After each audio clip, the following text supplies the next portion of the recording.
Magandang umaga. Ang pamagat ng aralin ay paghubog ng konsensya, gabay ang pananampalataya ng pamilya.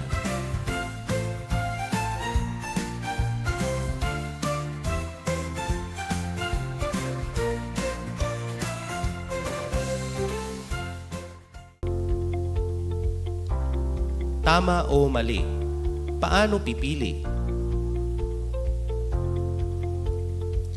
Inyong natutuhan sa naunang paksa na ang konsensya ay may mahalagang papel na ginagampanan sa pagpapasyang ginawa ng tao.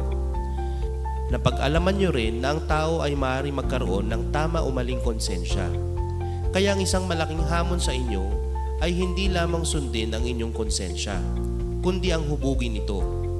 Paano mahuhubog ang konsensya upang gawin at piliin ang mabuti at tama? Suriin ang sarili at pagnilayan ng mga kilos at gawain mo sa pang-araw-araw. May mga ginagawa ka ba na nakatutulong o nakakasama sa paghubog ng tamang konsensya? Isulat ang mga gawain mo na nakatutulong sa paghubog ng tamang konsensya sa kaliwang kahon. Sa kanang kahon naman ay isulat ang mga gawain mo na nakakasama sa paghubog ng konsensya. Itala rin ang mga taong nagsisilbing gabay at tagahubog ng inyong konsensya sa pagpili ng tamang kilos.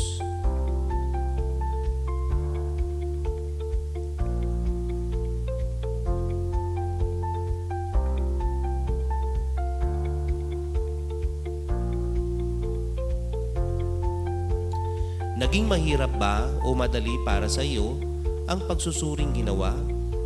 Bakit o bakit hindi?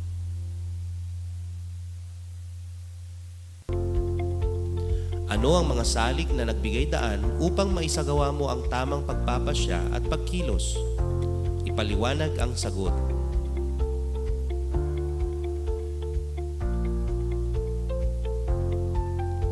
Ano naman ang mga hadlang upang ikaw ay magpasya at kumilos ng tama?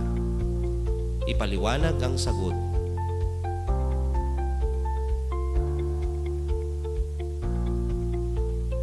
Sino ang mga itinuturing mo na katuwang at gabay sa paghubog ng tamang konsensya?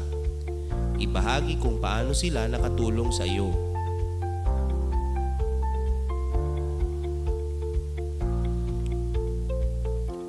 Paano mo pa mapapalawak ang iyong kaalaman at kasanayan sa paghubog ng tamang konsensya?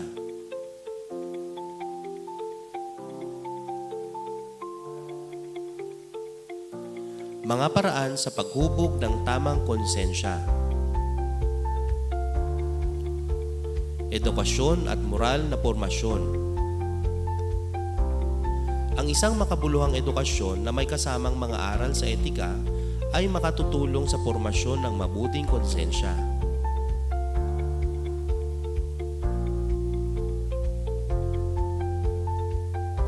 Etikal na pagninilay-nilay at pagsusuri ng sarili. Ang regular na pagninilay-nilay sa sariling mga gawain, motibo at mga pagpapahalaga ay makatutulong sa pagbuo ng mas mabuting konsensya.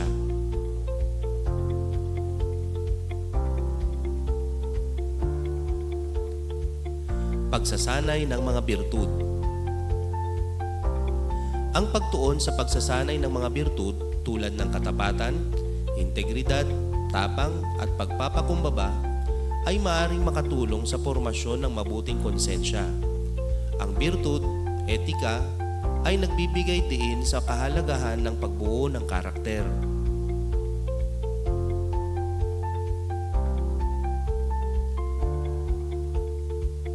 Pagkakaroon ng social support at modelong moral. Ang mga tao ay natututo sa pamamagitan ng pagmamasid sa iba. Nagpupursige rin siyang gumawa ng tama kung malakas ang suporta na natatanggap mula sa kanyang pamilya at komunidad. Ang matuto mula sa karanasan ng mga taong may mabuting ehemplo at ang pakikilahok sa isang sumusuportang komunidad ay maaaring makatulong sa positibong impluwensya sa pagbuo ng mabuting konsensya.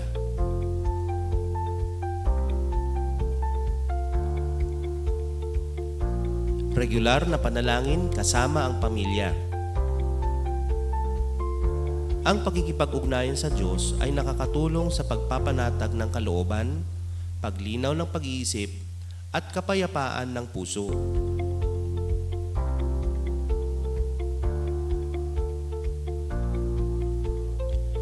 Relihiyosong gabay at banal na kasulatan. Maraming relihiyosong tradisyon ang nagbibigay ng moral na gabay at mga alintuntunin para sa tamang pamumuhay. Ang pagsunod sa mga aral at mga utos na matatagpuan sa mga kasulatan na ito ay makatutulong sa pagbuo ng mabuting konsyensya.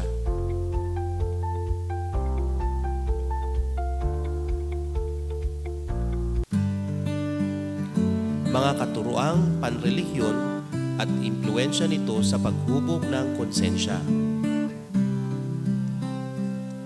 Nakatutulong ang mga katuroang panrelihiyon sa paghubog ng konsensya ng mga indibidwal sa pamamagitan ng pagbibigay ng mga alituntuning moral, mga prinsipyo sa etika, at isang balangkas para sa pag-unawa ng tama sa mali. Narito ang ilang mahalagang aspeto ng impluensya ng mga katuroang panrelihiyon sa pagbuo ng konsensya. Mga aral ng pagmamahal at kabutihan. Ang mga aral na nagtuturo ng pagmamahal sa kapwa at pagsusumikap sa kabutihan ay naglalagay ng pundasyon para sa isang konsensyang nagpapahalaga sa moral ng pagkilos. Ang pagbibigay, pagpapatawad at pagmamahal sa kapwa ay nagiging bahagi ng pangunahing oryentasyon ng konsensyang ito.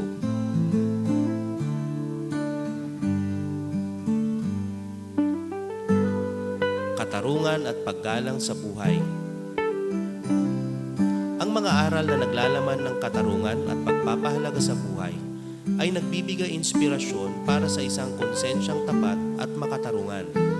Ang mga Muslim, halimbawa, ay itinuturo na pangalagaan ng buhay. Ituring ang bawat isa ng pantay-pantay at magtaguyod ng katarungan sa lahat ng aspeto ng buhay.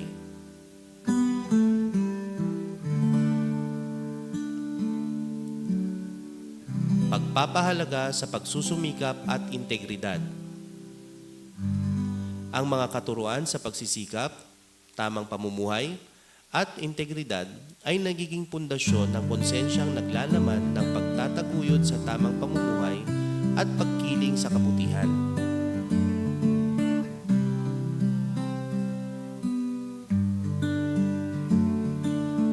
Pagsunod sa kalooban ng Diyos.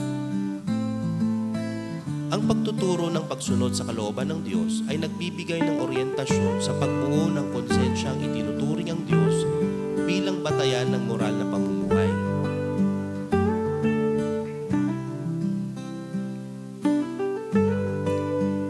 Kababaang loob at pagmamalasakit. Ang pagtuturo ng kababaang loob at pagmamalasakit sa lahat ng nilalang ay naglalagay ng pundasyon para sa konsensyang nagpapahalaga sa pagiging mabuti at may malasakit sa iba. Ang mga katuroang panrelihiyon ay nagbibigay ng moral na pamantayan, nagpapahalaga sa katarungan, at nagtuturo ng tamang asal. Sa pamamagitan ng mga aral na ito, nabubuo ang konsensyang nagiging gabay sa mga indibidwal sa kanilang mga nagiging pasya at kilos.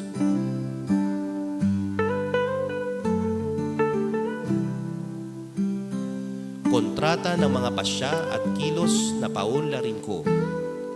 Punan ang hinihinging impormasyon batay sa pasya o kilos na dapat pagnilayan bago gawin.